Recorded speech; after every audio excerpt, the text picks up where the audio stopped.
Página de abertura. Do livro Caminho, Verdade e Vida, psicografado por Francisco Cândido Xavier, pelo Espírito Emmanuel. Título da mensagem: O Tesouro Maior. Porque onde estiver o vosso tesouro, ali estará também o vosso coração. Jesus, Lucas 12, 34. No mundo, os templos da fé religiosa, desde que consagrados à divindade do Pai, são departamentos da casa infinita de Deus, onde Jesus ministra os seus bens aos corações da terra, independentemente da escola de crença a que se filiam. A essas subdivisões do eterno santuário comparecem os tutelados do Cristo em seus diferentes graus de compreensão. Cada qual instintivamente revela ao Senhor onde coloca seu tesouro. Muitas vezes, por isso mesmo, nos recintos diversos de sua casa, Jesus recebe sem resposta as súplicas de inúmeros crentes de mentalidade infantil, contraditórias ou contraproducentes. O egoísta fala de seu tesouro, exaltando as posses precárias. O avarento refere-se a mesquinhas preocupações. O gozador demonstra apetites insaciáveis. O fanático repete pedidos loucos. Cada qual apresenta seu capricho ferido como sendo a do amor. Cristo ouve-lhes as solicitações e espera a oportunidade de dar-lhes a conhecer o tesouro imperecível. Ouve em silêncio, porque a erva tenra pede tempo destinado ao processo evolutivo e espera, confiante, porquanto não prescinde da colaboração dos discípulos resolutos e sinceros para a extensão do divino apostolado. No momento adequado, surgem esses ao seu influxo sublime e a paisagem dos templos se modifica. Não são apenas crentes que comparecem para a rogativa, são trabalhadores decididos que chegam para o trabalho, cheios de coragem, dispostos a morrer para que outros alcancem a vida, exemplificam a renúncia e o desinteresse, revelam a vontade do Pai em si próprios e com isso ampliam no mundo a compreensão do tesouro maior, sintetizado na conquista da luz eterna e do amor universal que já lhes enriquece o espírito engrandecido. Emmanuel. E agora, a palestra. Boa noite, amigos e amigas do Jefa. Vamos dar continuidade à nossa programação de estudos gravados que são veiculados todas as sextas-feiras à noite na nossa página do YouTube, Jefa Ilha. Nós hoje vamos dar continuidade ao estudo de O Livro dos Espíritos e nós estamos estudando a parte 2ª do Livro dos Espíritos, no seu capítulo 10, que se intitula Ocupações e Missões dos Espíritos. É um capítulo bastante interessante porque ele vai nos relatar o que os espíritos fazem, quais são as suas ocupações, as suas missões no mundo dos espíritos. E nós hoje temos como tarefa comentar das questões 575 a 578. Começando pela primeira pergunta, Kardec questiona o seguinte aos espíritos da codificação: as ocupações comuns mais nos parecem deveres do que missões propriamente ditas. A missão, conforme a ideia associada a essa palavra, tem um caráter de importância menos exclusivo e, sobretudo, menos pessoal. Desse ponto de vista, como se pode reconhecer que um homem tem realmente uma missão na Terra? Entendendo primeiro a pergunta, Kardec está colocando a palavra missão como habitualmente nós a entendemos, ou seja, aquela tarefa de alcance mais geral, aquela tarefa que vai beneficiar um número maior de pessoas. É bem verdade que nós podemos entender também a palavra missão como uma questão mais restrita, mais pessoal, como o próprio codificador fala. Todos nós temos as nossas missões. Todos nós, encarnados, temos uma missão em comum, que é sairmos da nossa atual encarnação melhor do que entramos nela. Para realizar essa missão, existem infinitas tarefas, infinitas formas, e cada um dentro das suas atribuições, no lugar onde está, enfim, com as ocupações que exerce, vai ser capaz de levar a cabo as suas tarefas para trabalhar pela sua própria evolução espiritual. Mas nessa pergunta, Kardec está falando da missão como essa tarefa de ordem mais geral, né? Ou seja, uma coisa que não é propriamente pessoal, não é tão exclusiva, que tem um alcance mais geral. Então, como é que se pode reconhecer que um homem, uma pessoa, né, um ser humano, tem realmente uma missão na Terra? Ele tem realmente essa missão de ordem mais geral. A resposta dos espíritos é simples. Eles dizem: pelas grandes coisas que realiza, pelo progresso a que conduz os seus semelhantes. Então se reconhece que uma pessoa tem uma missão mais geral quando ela serve de farol, quando ela vem trazer coisas importantes ou quando, pelo seu exemplo, ela vem conduzir as pessoas a mudanças de pensamento, vem conduzir as pessoas a seguirem adiante em um rumo melhor. Então essas grandes coisas que realiza pelo progresso que ela leva aos indivíduos em geral, por essas características pode-se reconhecer que o indivíduo tem realmente essa missão de ordem mais geral, que vem nos servir de exemplo, nos servir de baliza para que nós possamos muitas vezes mudar o nosso modo de pensar e com isso elevarmos a nossa comunidade, a nossa sociedade a um ponto mais alto. E Kardec continua aqui nas perguntas: os homens que têm uma missão importante foram predestinados a isso antes de nascerem? Têm consciência dessas missões? Esses indivíduos, então, homens, mulheres, que realizam essas missões de alcance geral, que servem de exemplo para a humanidade, seja no ponto de vista moral, religioso, científico, será que esses indivíduos já foram predestinados a isso antes de nascer? E tinham consciência dessas missões que realizaram? E os espíritos dizem o seguinte: algumas vezes sim, mas quase sempre o ignoram. Ao virem à Terra, têm apenas um vago objetivo. Suas missões se delineiam após o nascimento e de acordo com as circunstâncias. Deus os impele ao caminho em que devam cumprir os seus desígnios.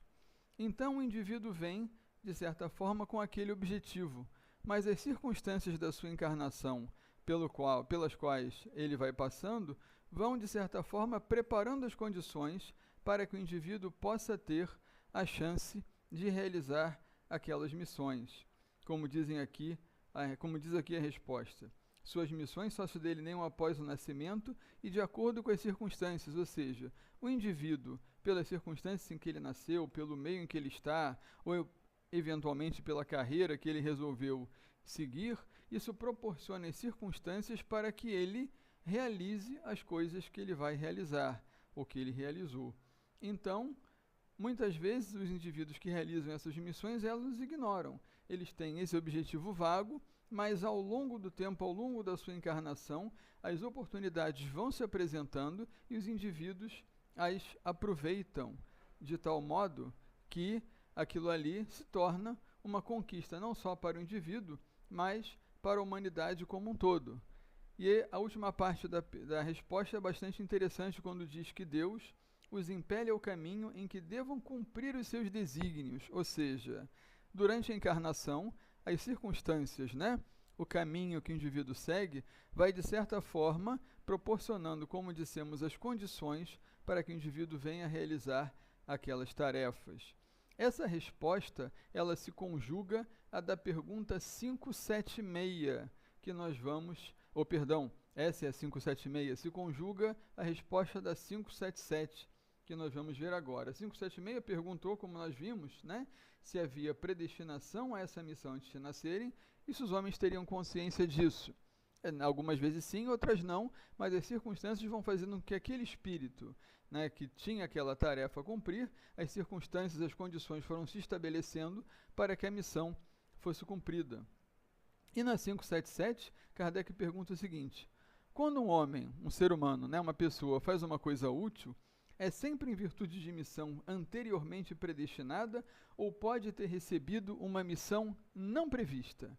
Ou seja, se o indivíduo faz uma coisa grande que beneficia a humanidade, essas missões de caráter mais geral, e aí vamos pensar em Francisco de Assis, em Gandhi, em Chico Xavier, em Martin Luther King, Madre Teresa, todos esses grandes vultos da humanidade que servem de farol e de exemplo. Será que isso tudo, de alguma forma, se fez porque já havia uma missão previamente determinada, ou ele recebeu uma missão não prevista, ou seja, ele na verdade não deveria fazer aquilo ali e na verdade acabou fazendo, aquela coisa acabou por acontecer, acabou por ser realizada. A resposta dos espíritos é bastante interessante e é longa, então nós vamos lê-la aqui para que depois nós possamos comentar e procurar dar alguns exemplos. Dizem os espíritos: nem tudo que o homem faz resulta de uma missão predestinada. Então, nem tudo que nós fazemos estava predestinado ou estava escrito. Isso é importante de nós pensarmos porque o livre-arbítrio é uma grande lei natural. Então, Deus quer que nós tenhamos o mérito das nossas conquistas e também assumamos a responsabilidade dos nossos equívocos. É assim que a lei de Deus funciona. De tal forma que nem tudo aquilo que nós realizamos estava previamente determinado. Nós temos, pelo nosso livre-arbítrio, a possibilidade, a capacidade de alterarmos rumos, tomarmos decisões que vão ser acertadas ou equivocadas, dependendo do caminho que nós tomarmos. Mas essa primeira frase aqui já nos fala isso. Nem tudo que um homem faz resulta de missão predestinada. Muitas vezes, ele é um instrumento de que se serve um espírito para fazer que se execute uma coisa que considera útil. Por exemplo, um espírito julga que seria bom escrever um livro, que ele próprio escreveria se estivesse encarnado. Procura então o escritor mais apto a compreender e executar o seu pensamento. Transmite-lhe a ideia do livro e o dirige na execução. Assim, esse homem não veio à Terra com a missão de fazer tal obra. Dá-se o mesmo com certos trabalhos artísticos ou com as descobertas. E continua aqui os espíritos. Deve-se dizer ainda que durante o sono corporal, o espírito encarnado se comunica diretamente com o espírito errante e que os dois se entendem acerca da execução do trabalho. Então, muitas vezes o indivíduo não tinha a missão, não foi, digamos assim, anteriormente predestinado, não estava na escolha das suas missões, das suas tarefas antes de encarnar, realizar tal coisa. Mas ele pode ser um instrumento, ele pode ser um meio, desde que capacitado, para que, de acordo com a sua aptidão, com a sua capacidade de realização, coisas úteis sejam realizadas. Então ele dá o exemplo aqui do espírito que acha útil, proveitoso escrever um livro, vê um escritor que seria apto para fazer aquilo e influencia o escritor naquela direção.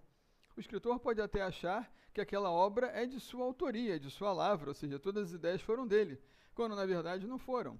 Ele foi auxiliado ou foi sugerido a fazer aquela obra. E dizem aqui os espíritos ainda que durante o sono corporal pode ter havido entendimentos entre o encarnado e o desencarnado para que aquilo ali fosse realizado.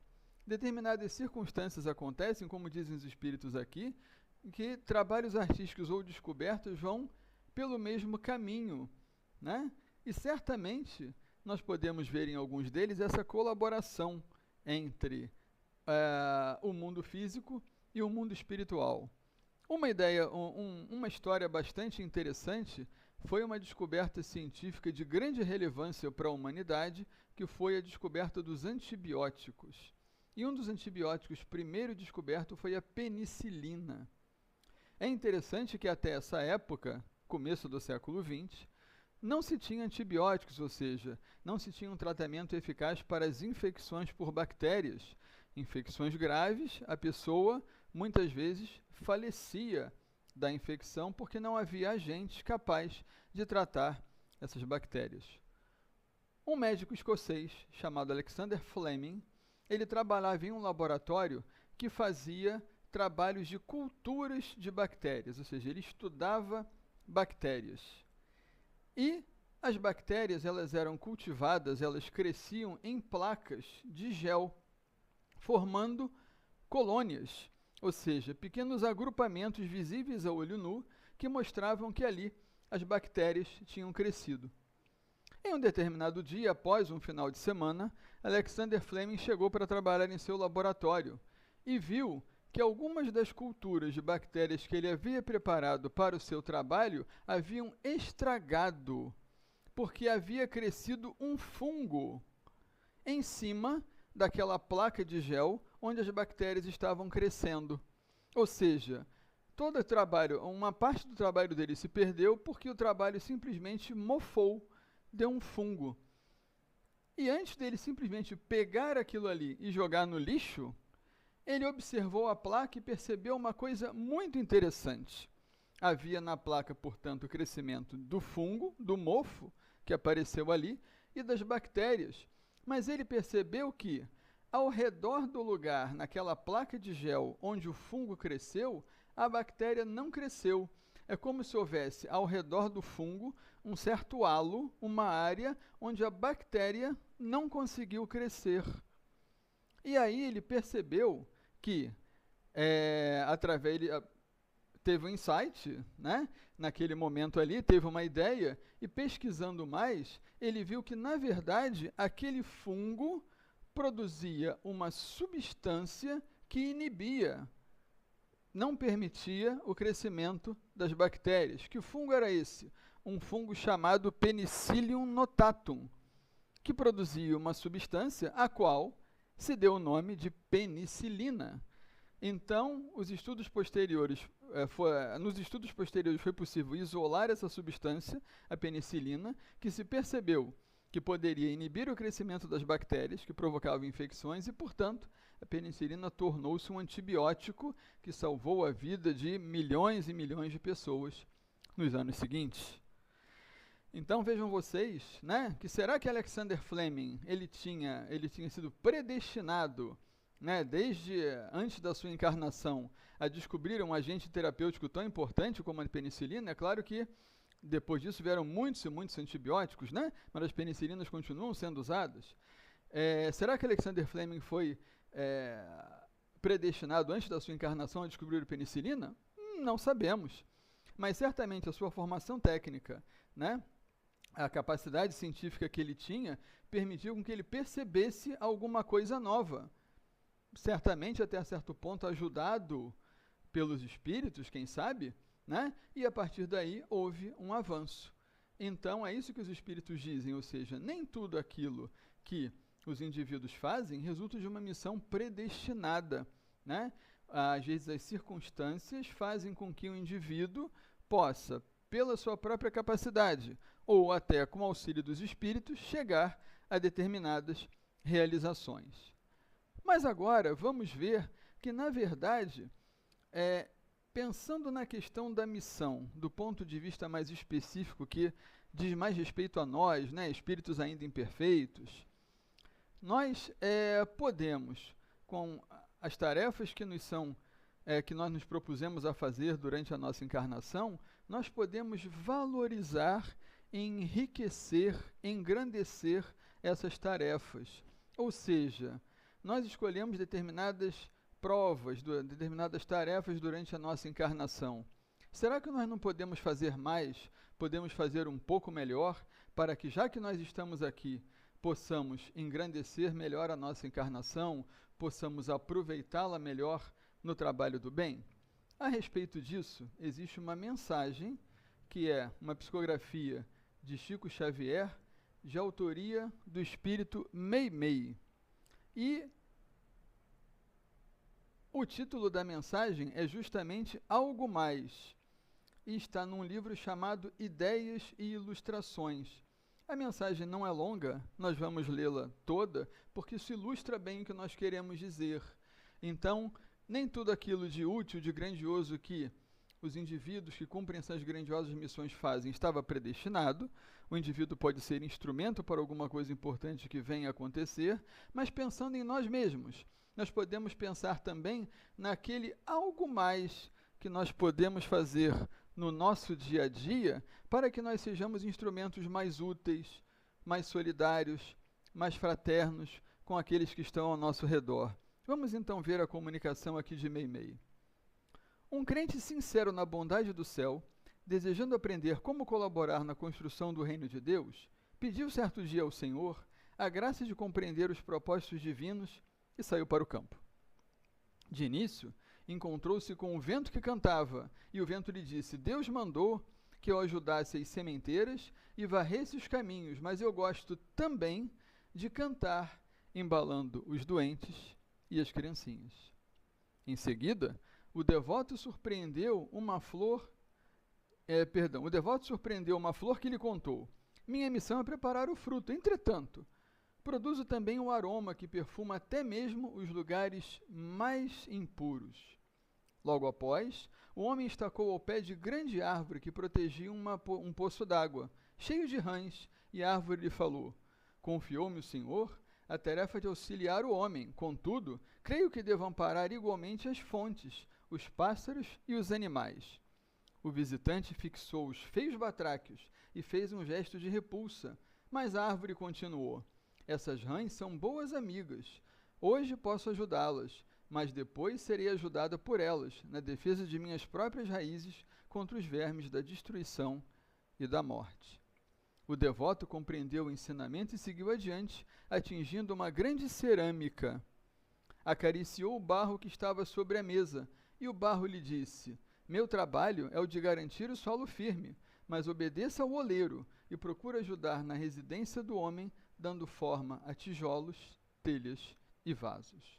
Então, o devoto regressou ao lar e compreendeu que, para servir na edificação do reino de Deus, é preciso ajudar aos outros, sempre mais, e realizar cada dia algo mais do que seja justo fazer. Então, meus amigos, essa comunicação, e aí falando mais respectivamente a nós mesmos, ao longo dos nossos dias, nós temos as nossas tarefas comuns, mas nós podemos procurar fazer algo mais, fazer um pouco mais em favor dos nossos semelhantes, porque nós sabemos que nós estamos encarnados para progredir, mas também, como diz a pergunta 132, sempre muito lembrada, para que nós possamos exercer o papel que nos cabe, que nos toca na obra da criação. E o papel que nos cabe na obra da criação é exercitar a lei de Deus. É não apenas nós procurarmos evoluir individualmente, mas colaborar com toda essa obra, com todos os nossos irmãos na sua caminhada. Então, as posições em que nós nos encontramos nos proporcionam isso. Por outro lado, nós podemos procurar, como nos sugere aqui a comunicação de Meimei, procurar fazer sempre algo mais. E por fim, a nossa última pergunta de hoje, que é a pergunta 578. O espírito pode falir em sua missão por sua própria culpa? E os espíritos dizem sim, se não for um espírito superior. E a 578A. Quais são para ele, para o espírito que vem a falir, as consequências? Terá que retomar a tarefa, essa sua punição. Depois sofrerá as consequências do mal que haja causado.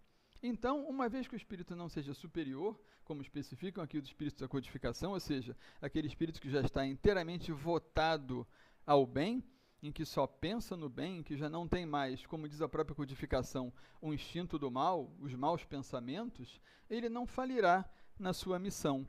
Mas outros espíritos, em especial os espíritos imperfeitos, infelizmente podem falir. E por que isso acontece? Para isso, nós vamos ter a ajuda da pergunta 269 do próprio Livro dos Espíritos, que fala da questão da escolha das provas.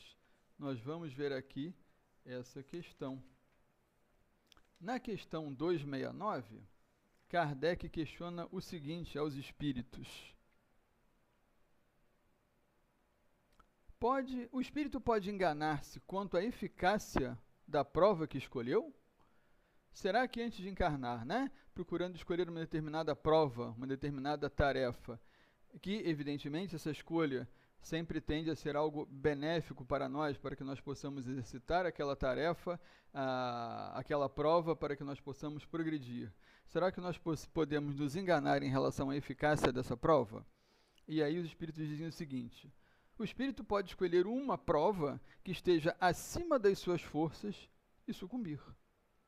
Pode também escolher uma que não lhe traga proveito nenhum, como buscar, por exemplo, um gênero de vida ocioso e inútil.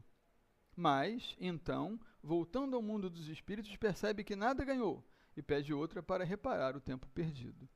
Então, algumas vezes o espírito, e Deus o permite, para que ele possa exercitar o seu livre-arbítrio, o espírito pode pedir uma prova, uma missão em que ele não dá conta, superior às suas forças, e com isso falir na sua missão, uma vez que não será um espírito superior nesse caso.